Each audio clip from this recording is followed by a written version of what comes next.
Güemes había nacido en Salta el 8 de febrero de 1785 y fallece en Salta también del 17 de junio de 1821, es decir, muere con 36 años.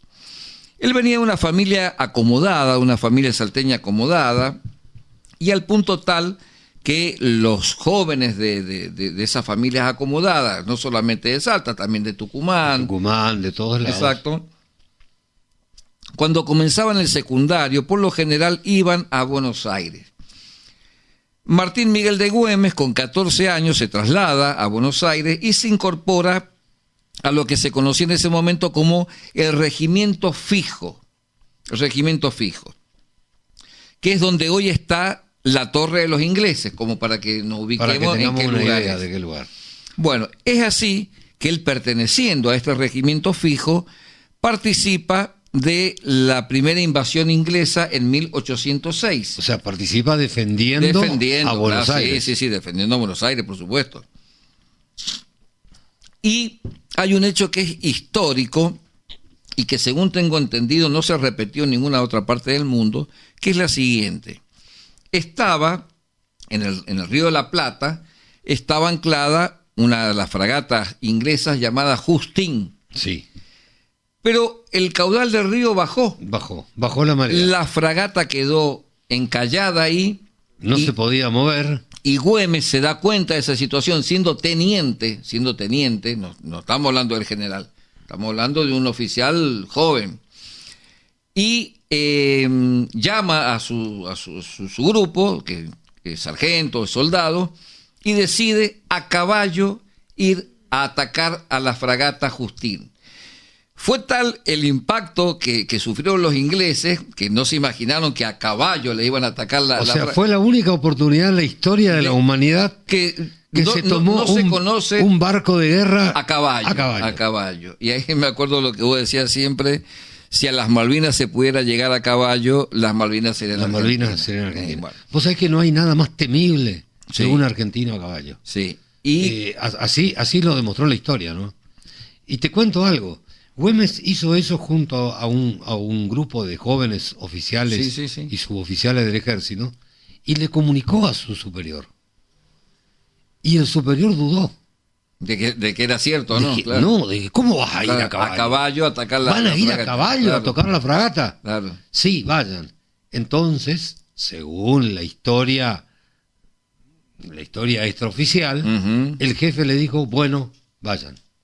Como diciendo, bueno, vayan. Claro, a ver qué pasa. De última veo que tan mal no está la idea. Claro. Pero dudó el superior en ratificar con una orden expresa esa idea que tuvo Güemes y un par de amigos de atacar una fragata. Y cuentan los historiadores que fue tal la sorpresa para los ingleses que estaban arriba de la fragata que prácticamente se rindieron sin pelear, porque no se imaginaron que a caballo iban a llegar a caballo. A atacar.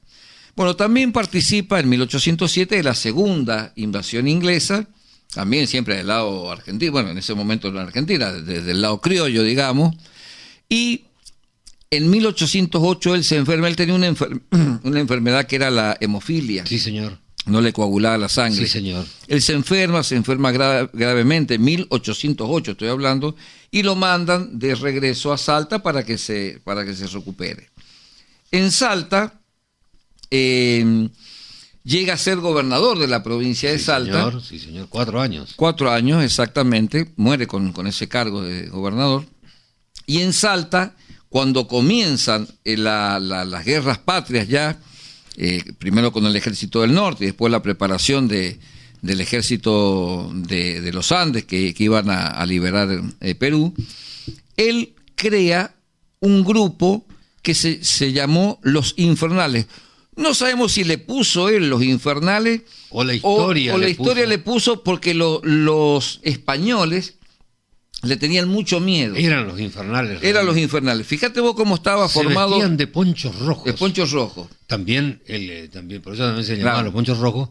O se llamaban la Guardia de las Estrellas. Sí. Porque atacaban de noche. De noche, exacto. Eso te iba a decir, atacaban de noche. Y fíjate vos que estaba formado por 2 jefes, una era Güemes, 16 oficiales, 32 cabos, 16 músicos, porque tenían sus músicos, y 336 soldados que eran jinetes, eran todos jinetes. Nunca atacaban todos juntos. ¿Qué hacían?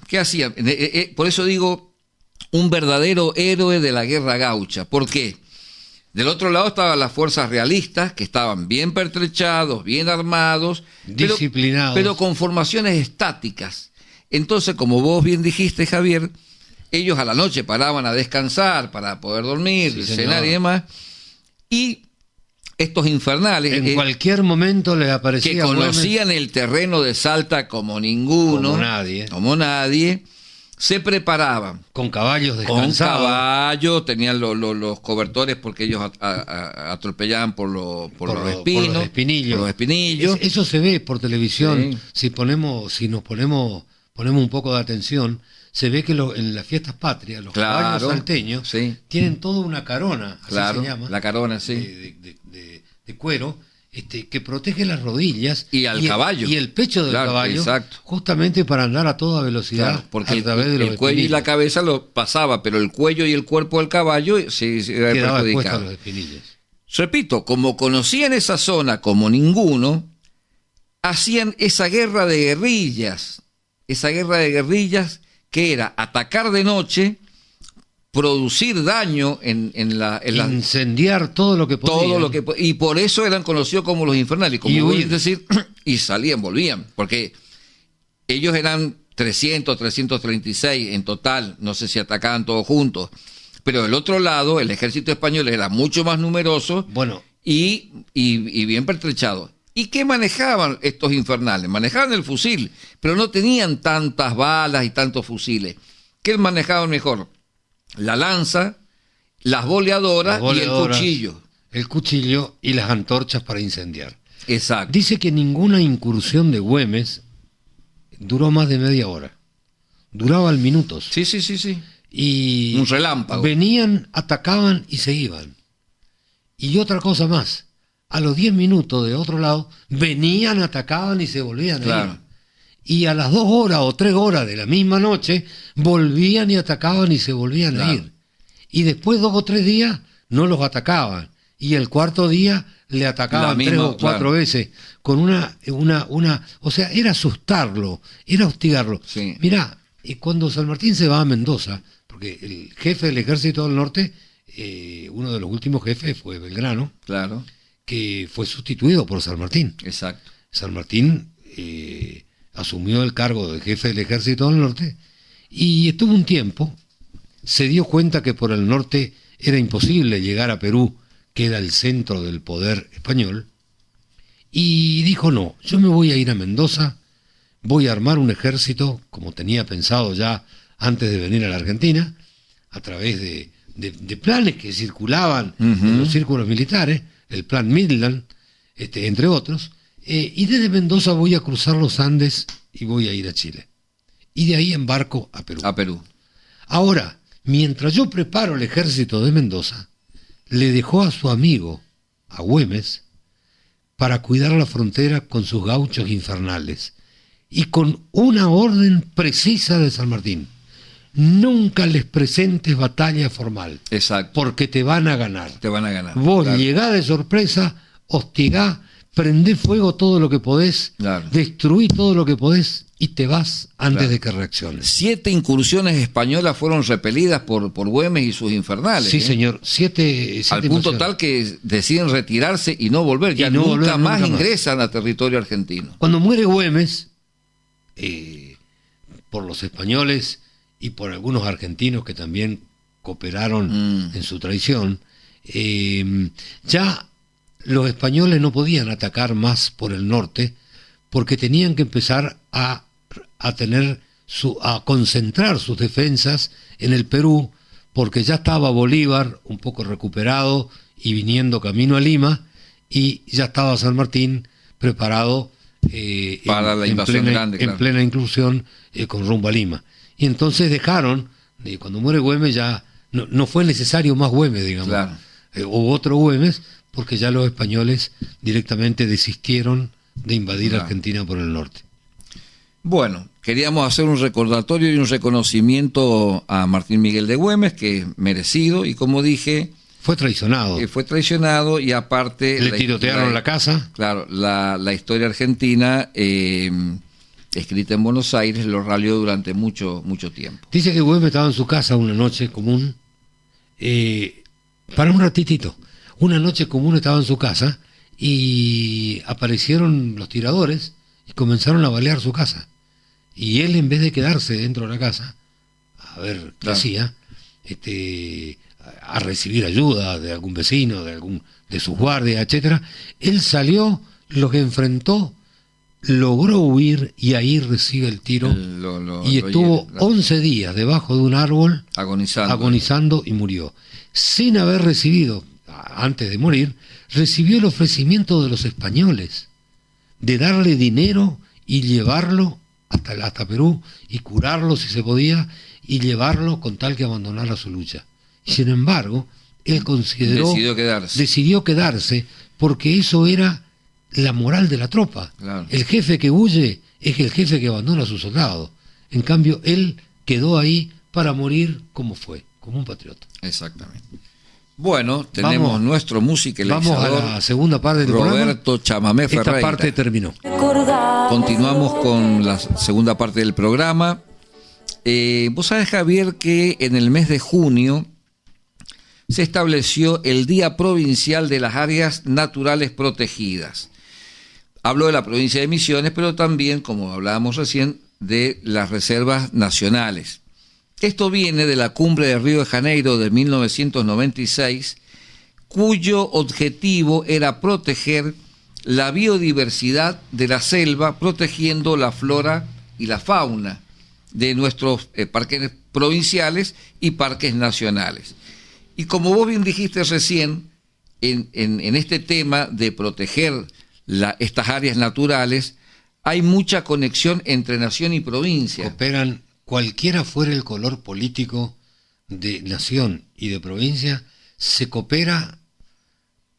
La verdad que si esa cooperación que tienen nación y provincia para que cualquiera gobierne tal o cual estado, hagan lo que están haciendo y lo que hicieron siempre en la protección de las áreas de los parques nacionales y provinciales, trabajando conjuntamente, si ocupáramos esa unión en otras cosas, nuestro país sería distinto. Bueno. Ahí nadie pelea, nadie discute, todos cuidan el tigre, el puma, el yaguareté, el yacaré o lo que fuera. Sí. Destacable. La flora también, en cuanto a los árboles y demás. De hecho, han recuperado yaguareté, lo vemos siempre por televisión, han recuperado especies. Los hormigueros, vi hace poco que habían visto divisado un par de ejemplares, que hacía años ya que no se veía, etcétera. Exactamente. Bueno, tenemos la Reserva Yabotí, el Parque Nacional Iguazú. La Reserva Yabotí está en el Moconá. Moconá. Sí. El Parque Federal Campo San Juan, propiamente ahora el Parque Provincial Moconá, y también el Parque Provincial Salto Encantado. Salto Encantado también es un parque provincial. Pero un parque chico, capaz, ¿o no? Bueno, pero las reservas se mantienen, y lo importante es crear también la conciencia, y ahora volvemos otra vez a lo de este señor Diógenes Riquelme con los jóvenes exploradores. Qué importante es crear conciencia en nuestros niños y en nuestros jóvenes de que estas áreas tienen que ser protegidas. No se puede dejar un asado, un fuego prendido, mal apagado. Claro, el que después produce un daño. El que fuma, cuando tira el cigarrillo, tiene que ver dónde cae. Exactamente. Apagarlo, etcétera. Sí.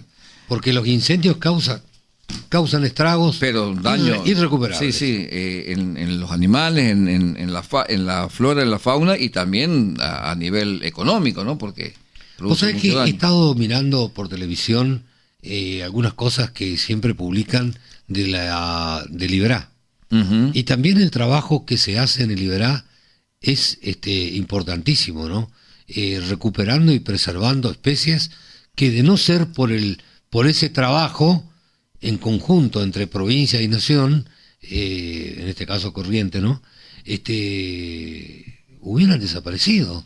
En el Iberá se hace un trabajo realmente espectacular. Dice que vale la pena hasta ir de turismo. Incluso me contaba mi hija, que es licenciada en biología, que estudió en la Universidad Nacional de La Plata. Uno de los trabajos que hicieron, ya al final, en su 5º año, fue venir al Iberá a hacer un trabajo de campo ahí. Mirá vos qué lindo. Ahí mismo, sí. Mirá vos qué lindo. De la Universidad Nacional de La Plata a Corrientes. Bueno, yo quiero contarte algo, y no te enojes, pero nuestros políticos, cualquiera fuera el partido que sea, inclusive el gobernante, ¿no? El gobernante a nivel nacional ahora, se caracterizan por decir mucho y hacer poco, por no decir poquito.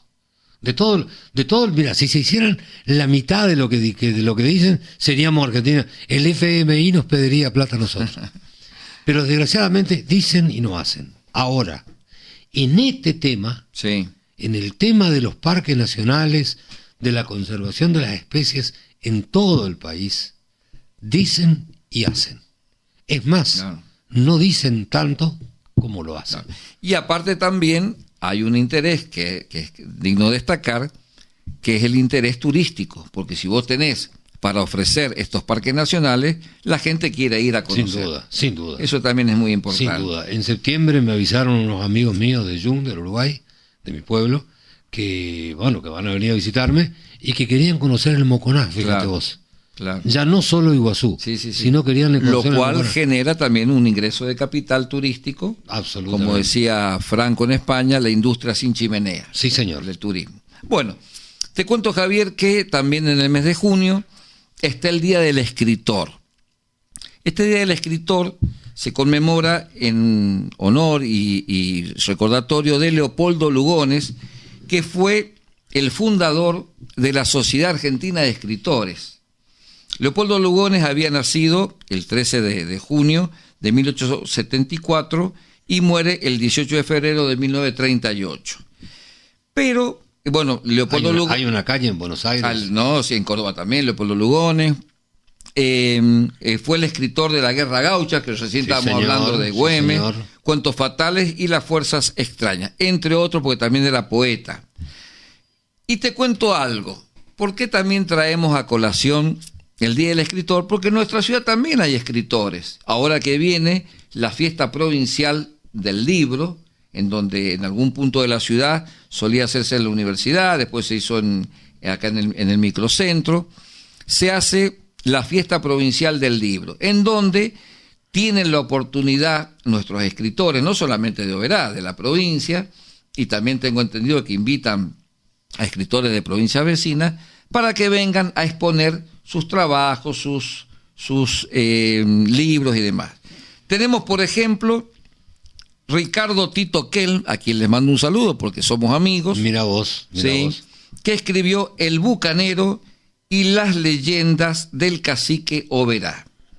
También tenemos había un cacique que se llamaba Oberá. Sí, para mí es nuevo lo que me estás contando. Sí, un cacique Oberá. Ricardo Kelm, Tito, médico traumatólogo, vamos a aclarar que el tema de la escritura lo hace como un hobby, digamos. Sí. Él es médico traumatólogo, bueno, muy insertado en nuestra sociedad. Es mi amigo, le mando un saludo, y el hijo es un señor. Sí, Eric. Así que bueno, también tenemos escritores como el profesor Hugo Amable, que hay una biblioteca en nuestra ciudad que se llama, lleva el nombre de él, profesor Hugo Amable. En el barrio Kingren de nuestra ciudad está la biblioteca Hugo Amable. Mira vos. Y también, bueno, el señor Aldo Rubén Gil Navarro, que ya ha fallecido, que era dueño del diario El Pregón Misionero, que lo habíamos mencionado también en el programa anterior, y escribió La sorprendente Oberá y El Quijote de la Cultura. Mira vos. También tenemos otros escritores como el doctor Hugo Mituar, que escribió... Bueno, Mituar lo conozco, es mi amigo, le mando un saludo si me está escuchando. Cuentos de terror para Franco. Cuentos de terror para Franco fue uno de sus primeros libros y fue uno de los libros que lo inmortalizaron. Porque a partir de ahí... ha recibido, sabes que lo tengo en Facebook. Un montón de premios. Ha recibido muchos premios. Los otros días, viendo el Facebook, veo que estaba en Cuba recibiendo un premio el doctor Hugo Mituar, que, como dijimos recién, escribió Cuentos de terror para Franco. Franco es su hijo. Entonces le escribió a Bueno, él. viste que yo tengo amigos, la mayoría de mis amigos no piensan como yo políticamente. Y con la amistad que me une con Mituar, me animo, tomo autoridad para decir lo que voy a decir. Tampoco pienso igual que Mituar. Al contrario, claro. Yo pienso todo lo contrario a la ideología de Mituar, que es de izquierda, ¿no? Pero así todo, fíjate lo que es la amistad. Un día en Cuba me llamó y me dijo, escuchá a ver si podés. Y estaban tocando el himno del Che Guevara. Mirá. En el hotel donde él estaba. Sí. Y bueno, juá, nos reímos. Y bueno, es mi amigo, piense como piense. También le mandamos un saludo a Hugo. Un saludo. Sí. Así que bueno, queríamos destacar el Día del Escritor, pero nombrando también, porque escritores en Argentina hay miles, queríamos destacar también escritores hogareños que seguramente se nos han quedado un montón en el tintero. Sí, señor. Pero bueno, nombramos a los que conocemos. A los que conocemos. Exactamente. Vuelvo a repetir, hablando de escritores, lo recuerdo a Roa Bastos, como ya te conté. Sí. Y vuelvo a pedir perdón a la audiencia, porque en el programa pasado, 2 veces, me referí a José Luis Borges, cuando hablábamos del merecimiento del premio Nobel que no tuvo, y en verdad se llama Jorge Luis Borges. Exactamente. Que también participó en la Biblioteca Nacional Argentina. Bueno, parece que termina esta segunda parte del programa, así que según la producción... vamos con la música. Vamos con la música. Empezamos esta tercera parte del programa.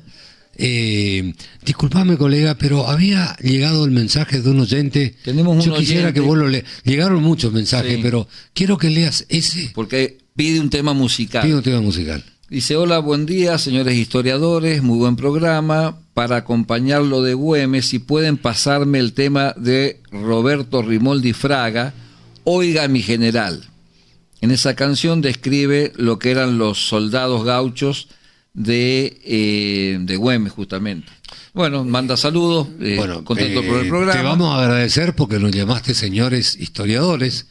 Repetimos que nosotros somos 2 aficionados a la historia nada más, que no pretendemos enseñar nada, sino simplemente recordar hechos históricos y tratar de que a la gente le pique el bichito de la historia.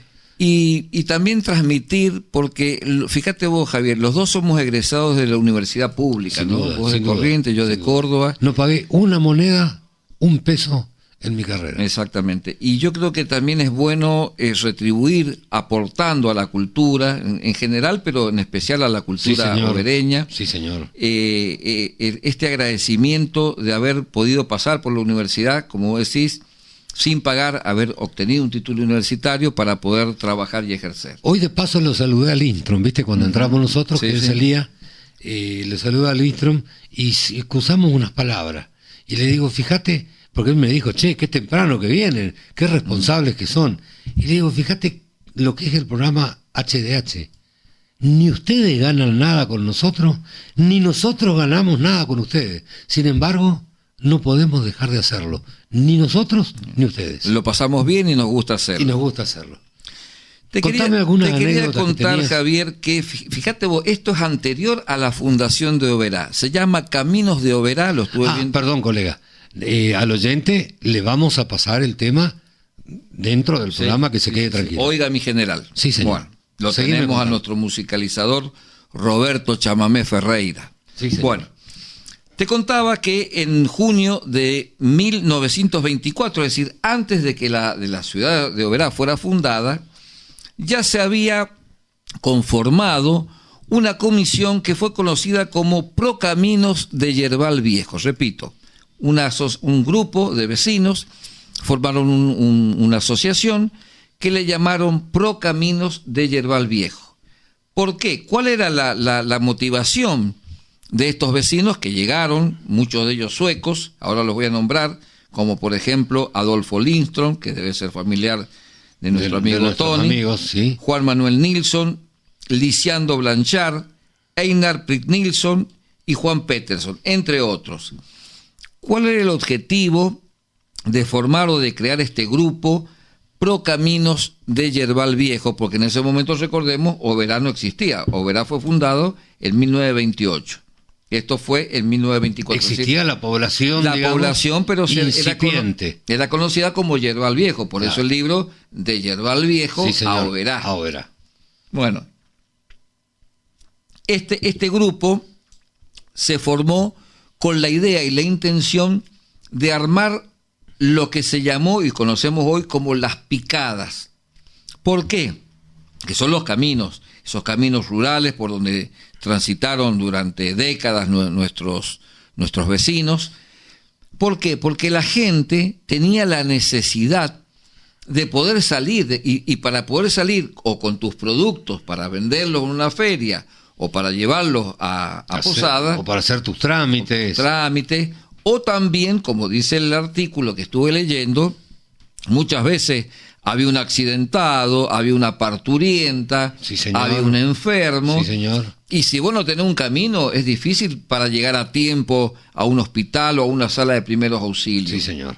Entonces, estos vecinos de origen sueco se dieron cuenta la necesidad, y fíjate que hasta el día de hoy se siguen abriendo estas picadas, estos caminos, y ahora con buen criterio, ya con rutas asfaltadas, sí, señor, para que el productor pueda sacar su hierba, su té, sus productos, sus chanchos, etcétera, etcétera, y pueda llevarlos a mercado donde pueda comercializar. Bueno, cuando yo era chico, cuando vine a Misiones, el asfalto se restringía solamente a la ruta 12, la ruta 14 estaba asfaltada hasta Aristóbulo del Valle, de San Vicente para allá el asfalto se conocía por fotos. Claro. Y bueno, fíjate que a través de los distintos gobiernos que hemos tenido en nuestra provincia, hoy tenemos una provincia asfaltada con rutas de primera, cualquiera fuera el lugar donde te vayas, sin contar con algún puente que se cayó, pero lo cierto es que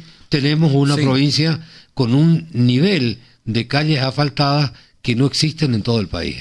Te cuento que el año pasado fuimos con mi familia a hacer los trámites para el consulado español, tuvimos que ir a Corrientes, y es increíble la diferencia de los caminos cuando salimos de la provincia de Misiones y entramos a la provincia de Corrientes, los baches que hay. Sí, señor. Sí, señor. Los baches que hay. Capaz que influya el tipo de tierra o influya alguna otra circunstancia, pero lo cierto es que Misiones está prácticamente totalmente asfaltada. Sí.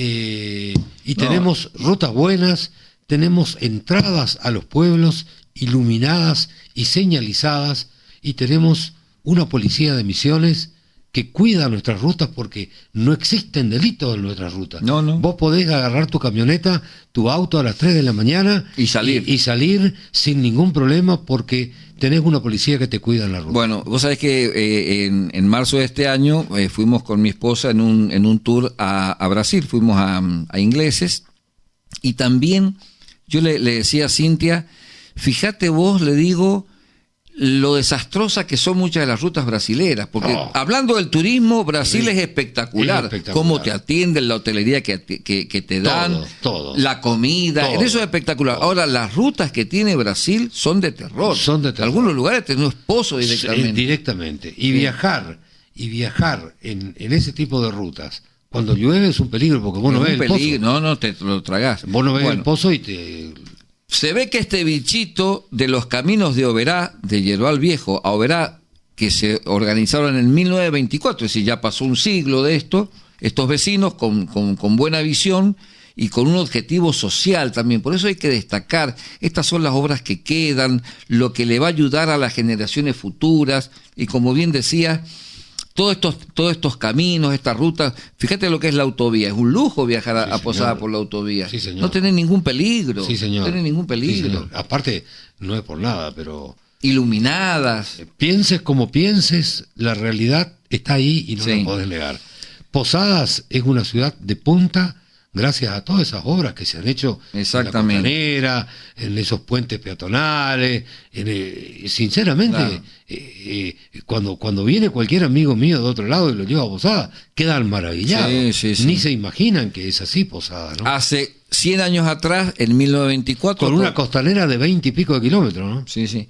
Hace 100 años atrás, en 1924, este grupo de vecinos, venidos de Suecia, comenzaron con buen criterio a armar esos caminos que se los conoce, y hasta el día de hoy se los conoce, como las picadas. Y evidentemente fueron muy exitosos, ese bichito prendió, y hasta el día de hoy realmente tenemos excelentes caminos en la provincia. Sí, ¿qué hora es, mi colega? Creo que vamos a pasar el tema a pedido de nuestro oyente. Por favor, la producción, oiga, mi general, aquí está el invasor. Del Roberto Rimondi Fraga. Están pisando el norte, algo así, creo que dice la letra. A ver, ¿ya está? Publicite en la radio. 3755-525819.